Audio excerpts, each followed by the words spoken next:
Hey man, what it do YouTube? It's your boy back again. What it nah, man. This video from Joe knows himself, the God. You know what I'm saying? The casual slayer, you feel me? Hold on. Still playing Diablo, almost said Borderlands again. But 2K26 my play, but I want to hear what he got to say about it. I want to hear what's his views, how it should be. So let's get into it, man.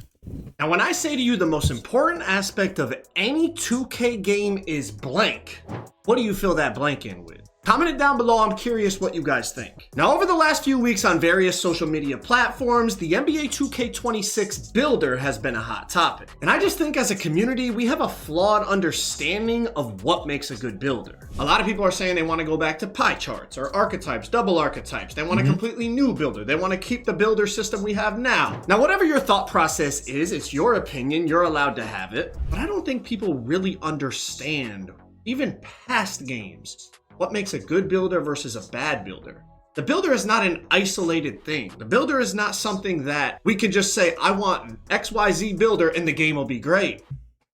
I agree on that, boy.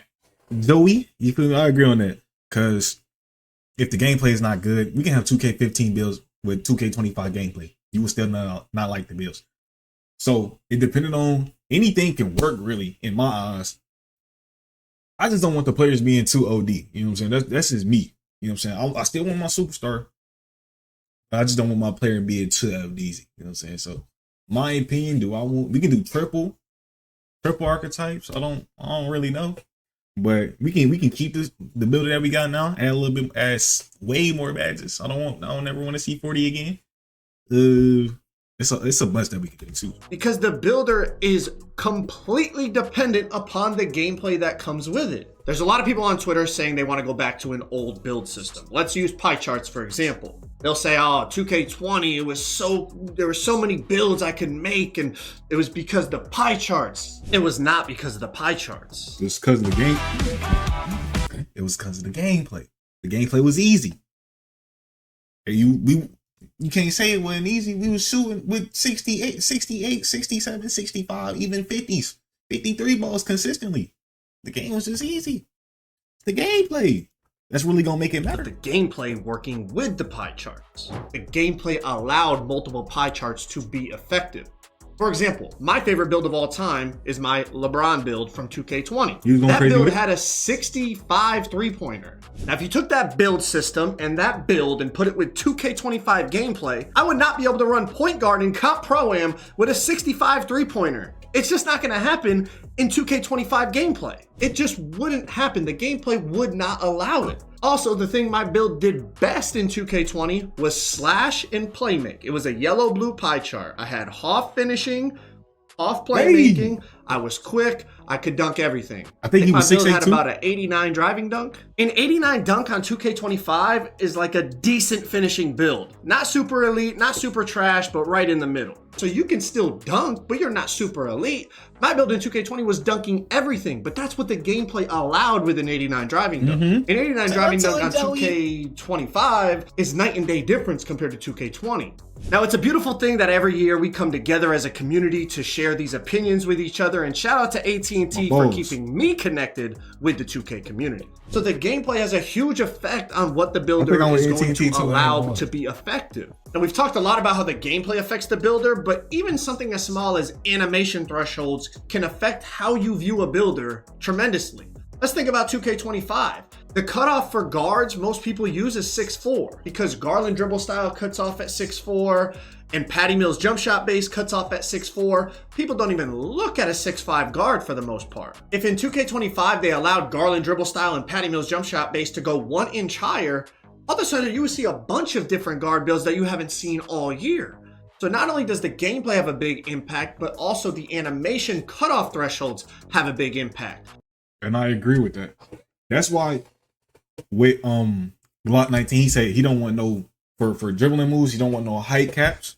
And I agree with that, because you're getting cut. This is an NBA player. This is our NBA player. I feel like we see if we got the attribute, you know what I'm saying? Say you let tall guards get at least an 89. I think 89 is probably a good point. Look, say you let 6'8" get an 89. We'll be able to get everything that's not 90 and above. 89 down, any animation from right there, you'll be able to get. I think it should be like that, because now you can really play as what that player you trying to make. You know what I'm saying? Jump shots. Me personally, I know somebody not gonna agree on this, but for jump shots, I don't think we should have no requirement. Just like the older 2Ks, we had no requirements. You can just use any jump shot. Like you already know, 2K15, 2K16, even 2K17, we was using either jump shot 70 or LA, which was 2K. You know what I'm saying? Y'all get it. But yeah, like depending on how the unlocks and what the fuck just happened. Depending on how the builder operates, it'll change up the game. You know what I'm saying? Depending on how we can get our animations. If we get looser animation restrictions, you will see a lot more. You'll see different jump shots. You'll see different dribble moves. But dribble moves, they got to tie in with the gameplay too, or how fast it is, because we is going back to that fast pace. I'm not only talking about the attribute cutoff thresholds, but also the height cutoff thresholds. Those can have a huge impact on the diversity that we view a builder having, but it really isn't the builder, it's the animations. Let's use this as an example. Y'all saw that stupid little TikTok going around that in season 8 of NBA 2K25, there's gonna be no more height caps on animations. First of all, I don't know how y'all be falling for these TikToks. People just straight up lie on TikTok, and then everybody's coming to me like, bro, is this true? Are you really taking over Ronnie's job? Somebody got bro, you saw it in a TikTok. Like, check some sources. Let's be realistic. But back to the animations. If they were to make that little change of just removing the height caps, and I'm not saying this is the solution, I'm just saying use it as an example. If that happened, think about how different the game would be. Think about how many different builds would now become viable and people would be creating it, and how much more diversity you would have. Now, I'm not saying that's the solution. I'm just saying open your mind up to just how that simple little change all of a sudden would make a ton of other builds viable. Yeah. A lot of people come into my stream or comment on my videos, Joe, what builder do you want in 2K26? To me, it's not like a simple answer. I can't just say, you know, I want this without knowing what the gameplay is going to be. It's like you asking me, Joe, let's race vehicles. What vehicle do you want? It's like you didn't even explain what we're like. I could pick a car, and you tell me we're racing on water. I have to know what we're racing. You could tell me, oh, we're racing 100 meters or we're racing across the country. If we're racing 100 meters, I'm gonna pick a fast ass car. If we're racing across the country, I'm gonna pick a plane. You know what I'm saying? So the gameplay, I'm picking you have to know what you're getting into. Gotta give you one of the military things before you can say, okay, I want this type of builder. So even if the builder promotes diversity, let's say 2K25 builder, you can literally put the attributes wherever you want. But because the gameplay doesn't promote diversity as well, it becomes very narrow-minded in terms of the build you're going to see. There's a multitude of factors with the gameplay we could talk about. Because of the shooting RNG, you know, the people are going to go with the 99-3, the 99 rebound, shoot it, if you miss, get the rebound, that whole thing. The fact that medium-sized players can't speed boost normally, right? You can't run to your ball hand unless you're doing the no speed with ball. Whole method of dribbling, which, you know, a casual player probably isn't going to take the time to learn how to do. And the list goes on and on. The gameplay does not promote diversity, although the builder allows you to make whatever you want for the most part. You guys understand what I'm saying. If they don't work together, it doesn't matter that the builder allows you to make quote-unquote whatever you want, because the gameplay is restricting what builds can be effective. Let's use the flip side example, since we were talking about pie charts, 2K20, all that. Put this builder in 2K20 gameplay. Think about how different now you perceive this build. Boy, you would not see no two-way, boy. What if we had 2K20 25 gameplay with 2K20 pie charts? Boy, you ain't seeing no two-way nothing. No two-way nothing. It's gonna be some BP builds, pure greens, maybe a point forward if you can get off with it. A lot of people not gonna be able to get off with it. Of course, the lockdown, the rebounding wings. You might see some pass first point guards, but it's not gonna be like, you know what I'm saying, it's not gonna be nothing crazy for real. So if the gameplay allows us to be different, unique, all that, we can dribble, you can dribble with this, you can dribble with that. You know what I'm saying? It's a little bit more loose, it's a little bit more freedom when it comes to creating our builds and putting everything together with our builds. We'll have a way better experience. Like, look at 2K15, 2K16, you can use anything. That shit was free. That shit was like, shit was too free, actually. I ain't gonna lie. Like, But with them games, you had way more options to be the actual player that you wanted to be. You can use any jump shot, you can use any animation, that type of shit. But that's because the gameplay on 20 allowed for a whole bunch of things. You had two-way slashing playmakers playing point guard in comp scenarios. Some of them had 60, 70 something three-point ratings. The gameplay is what allowed that. So now think about this builder where you can put the attributes wherever you want with that gameplay. You would see a whole bunch of different builds come out that you never even thought were possible. But it's the same builder, but it's going to be utilized completely different because the gameplay is promoting something different. Another one people always talk about is archetypes and double archetypes. Go back and look at some of those builders that you used to play on back in the day. Imagine those builders with the 25 gameplay. You would view those builds completely differently. But because you were playing with archetypes in 2K17 and double archetypes in 2K19, that gameplay was so different to 25 that you remember those builders and say, man, like I really like those builders. Like I feel like I could play on different builds that I really like.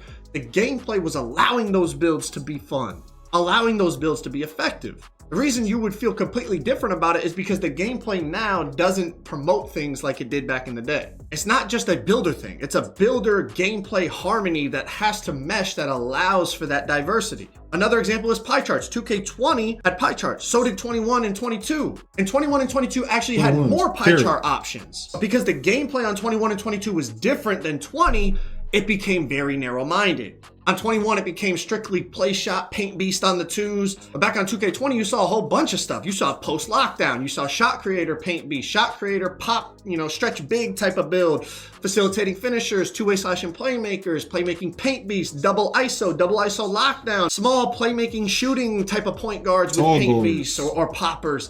There was a whole bunch of diversity, not just because the builder was very similar in 21. But the gameplay was different in 21 as opposed to 20. So the harmony wasn't there in terms of promoting the diversity that everyone's asking for. Now, I've been talking about this concept for years. If you get a diverse builder with gameplay promoting diversity, then you get that perfect harmony, and it's going to be a beautiful year of 2K. Now, shout out to AT&T for keeping me connected to the 2K community all season long, and thank you for watching this episode of Locked In. Yeah, like I'm saying that, bro. The gameplay at least allows me to be different from the other player. You're going to see a different shit, but just like this year, it didn't allow us to really be that different. You feel me? So everybody, you've seen the same builds. You've seen the 6'4s. You've seen the 6'8", 6'10s. You see the 7'99" rebounders. You've seen that shit. What you mean you need more time? But that's basically all you've seen. If next year, hopefully, they say it's fast paced again. If we can able to use any other build from the dot, tell me. If we can see any other builder like in the gameplay, that shit makes sense like these, but we Gucci, man. I promise you, we Gucci. But the gameplay got to be sweet. We got to be able to shoot with this. We got to be able to feel comfortable to shoot with this. Got to be able to comfortable to shoot with that. We got to be able to feel decent with this and that. You know what I'm saying? We able got to be, you know what I'm saying? That's it. But that's it, literally. So if that's not right, you're going to see the same shit over and over again, no matter what building we have. Just like what you were saying, you know what I'm saying? But subscribe, like, share, you think I'm out of here, man. I probably did forget to say this, but with the builder, like he talked about it, the no height restrictions, this adds on to that. When it comes to the builds, let me make what I want to make. If I want to make a stretch big, I'm not talking about no 6'10" with a 85. That's not no stretch big. You just a good shooter. I'm talking about the 6'10s with the 92 in that mud. Let me make them builds. I want diversity. So I'm cool with going, oh, he's 6'10", he got a 95, 94 3 ball, or he's a 7-footer with a 90, so he's a real stretch 5. That's a real stretch. Like I did make the example with the 6'8". Let me get like at least a 90, 89 ball handle. 2K23 had that. You know what I'm saying? So it'll let us create the actual build that we want. You know what I'm saying? We just, I can't get 90 on my 6'10", but I can't get an 85. I don't want to be an 85. I want that damn 90. I want that 90, 98. Oh no, that's too much. I want that 94, 93 on my 6'10" to be a real stretch. I want to make let me make my legitimate KD build. K-Love, you feel me? That type of time, but subscribe it.